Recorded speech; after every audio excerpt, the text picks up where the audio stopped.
Give me the bass.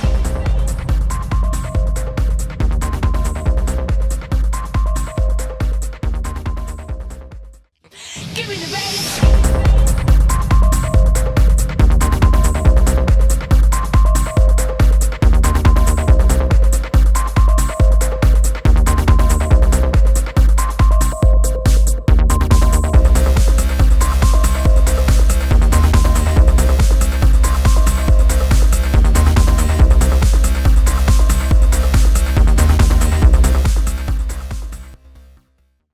All right, guys, now we're going to go into a bit more advanced exercises when it talks about plyometrics, okay?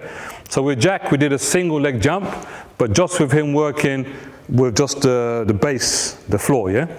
Now we're going to bring in some hurdles, which is obviously forces the athlete to pick the knees up, to work harder, to obviously lift over the hurdle, bounce, lift over the hurdle, bounce, lift over the hurdle, and then go into a jog or to a run. In this case, just a small jog, okay? So, we're back working with Santino again. So, my friend, you ready to go? Okay? So, single leg jump, when you're ready in your own time. And relax. Okay. Okay, come back to the start, please, quick as possible. And stay there. So you saw, again, this is building tremendous ability in the legs to move at speed, because you're generating power off the floor with a very short ground contact, okay? And obviously, if you want to, today's football, you've got to be very explosive and you've got to be very fast. Speed and power in today's football is like putting a match to dynamite. You're going to explode as a football player when you start to incorporate these exercises, but you must be ready for them. Don't just do them because they're good. You're going to get injured. Okay, so like I said, I've been working with Santino for a couple of years now, so I know what he can handle. Okay, so we'll do one more demonstration. Focus, don't hit the hurdles, minimize the ground contact in your own time. Bounce, bounce, bounce. Excellent. Come back quickly to the start, please. So come back into the camera. Okay, that's what we're looking for. All right, that's what we're looking for with a single jump, single leg jump over the hurdles. Then of course you add more hurdles. Now we just work with 3, just to give you an idea. You could work with 5 hurdles, 7 hurdles, 10 hurdles, I'll say up to a maximum of 10. You could have the distance. Now I use 2 of my feet, okay, as a distance. You can increase it to 3. You can shorten it to 1.5, which means he has to pick his foot up even faster, okay? So you can work it in different ways, in different ways. And obviously, like I said, you obviously work both legs. You don't just use your favorite leg, you work both legs. Thank you. Now we're going to go into double leg jumps going forward into a vertical jump. So we're changing from distance, horizontal to vertical, okay? In your own time.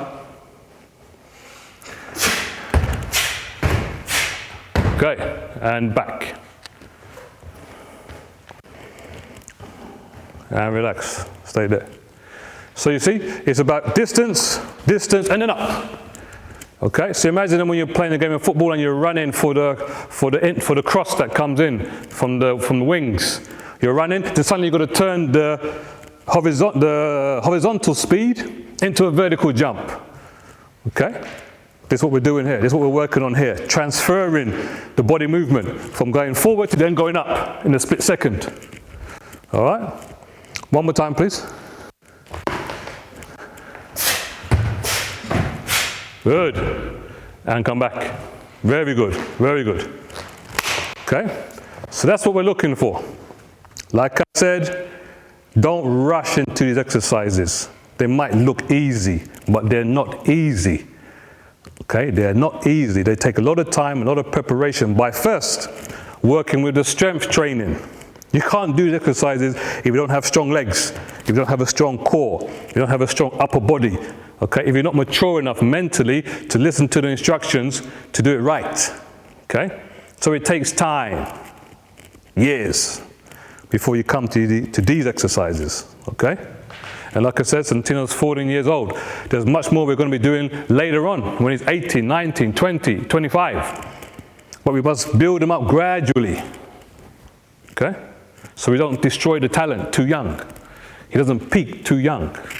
So now we're going to go into the real hurdles, so to speak. The other ones were low hurdles, okay?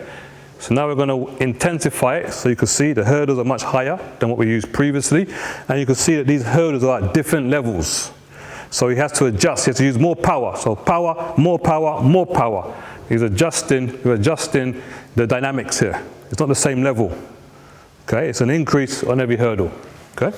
So off we go, concentrate, focus, don't hit any hurdles, in your own time, control. Up, up, up. Okay, come back again. Take your time. Take your time. So breathe in. Bounce, bounce. That's nice, that's nice, okay? So we're using, also, you see, we have to bring in also the mental part of it because the hurdle height is increasing. Okay, so that means to say he can't lose momentum. Okay, so if he comes too close to this hurdle, he's going to be off balance. If he comes too far from this hurdle, he's going to put too much power, which will now make him again, obviously use too much energy because he's not in the right balance in his body. So it's about focusing on where to land and bounce, okay? So it's a really good exercise to build balance, coordination, explosivity, dynamics, mentally and physically working together. We always want to have the combination of upper body explosivity, core explosive stability, and lower body explosivity. Okay? So we can't just work on just building the legs. We must also build the upper body because, for example, when you run, you use a lot of power from your upper body, chest, your back, your shoulders, biceps and triceps working. So if you're too weak here or you lack explosivity here, well, of course, it's going to affect your legs and how fast they move, okay? So now we're going to go into a push-up and clap with a good tempo, but not out of control, okay? So breathing in to come down and explode to come up. Good. Two more. One more. And rest. Come onto your knees. Okay. So again, like I said earlier, the exercise is good, but it could get much better. For example, when Santino's clapping, if you rewind the video, when he's clapping, his hands are not coming up. You want to get the hands as close to the chest as possible. When you press and up, not press and be so low down. Pressing up, so you're really exploding upwards, okay? Try and get your hands as close to your chest as possible when you clap, okay? Let's go for 2 of these. See if we can make the difference. And relax. Okay, so you saw the difference between the first one and the second one. The first one was still quite low. He's more or less scooping the ground. But the second one, he gets quite high, close to the chest. That's where we want to be as time goes on.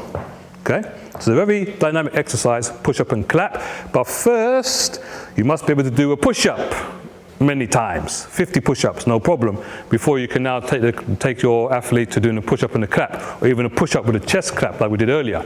So I'm going to push up with a chest clap is still stable because he's pushing up and he's clapping with one hand. He still has one hand on the ground. Now we have elevated exercise because now both hands come off the ground. Okay? So we've elevated that same exercise, made it more advanced. So now we're going to go back into standing. We really want to get the explosivity coming from the Achilles tendon and the calf muscles, okay? So when you're running and we'll just come a bit closer to the camera. When you're running and you really extend of that leg, yeah, you really want to push off that leg to get the next step going. You have to be really explosive in the Achilles and the calves. They must have this stiffness, okay? So that you're able to spring off them with power and distance and frequency. Okay, so you work with calf jumps. Let's go into, let's say, 10, 15 calf jumps, Santino. Pointing the toes up and just bouncing with a good tempo. Off you go. See, stiffness, toes up. There you go. Bouncing, minimize the ground contact and bounce, explode, explode. 5 more. 1, 2, 3, 4, 5, and rest. Okay? So this, again, like I said, everything is connected. Getting that explosivity into the lower part of the legs would obviously assist the big muscle groups of the hamstrings, the glutes, and the quadriceps. We're about to go into what we call what I call rather, a reaction jump into a sprint. So when I call go or up or now, he reacts. Santino reacts from a squat position, jumping over the hurdle, landing, then going into a sprint. So he's able to listen, react off the call, explode, and then move. Explode vertically, then move horizontally directly. Okay, so really working the central nervous system. This we call the CNS, the central nervous system. Like I said, we should always do these exercises when the athlete is fresh, because that's when the central nervous system is working at the most optimum capacity, not when they're tired. Okay, you ready? You ready? Yes. Okay, come into the squat position. Go! Very good. Come back to the start, please. Okay, and rest. We're just going to do one, because I know you're getting tired now. Still have some more to do. So you saw what we did there, okay? So we want to rewind back this clip. So I called go. He reacted. He's not looking at me. He's reacting like a shot from a gun when I do 100 meters. Boom! He doesn't wait for the gun to go and everybody else moving. He reacts on the B of the bang. He's gone, bam! And then he's gone vertical. Then he's got to land and go. Sorry, he's gone vertical. Then he's got to land and go horizontal in split seconds. In split seconds. Okay. But like I said before you can do these exercises, the athlete's got to be ready. Okay. Thank you.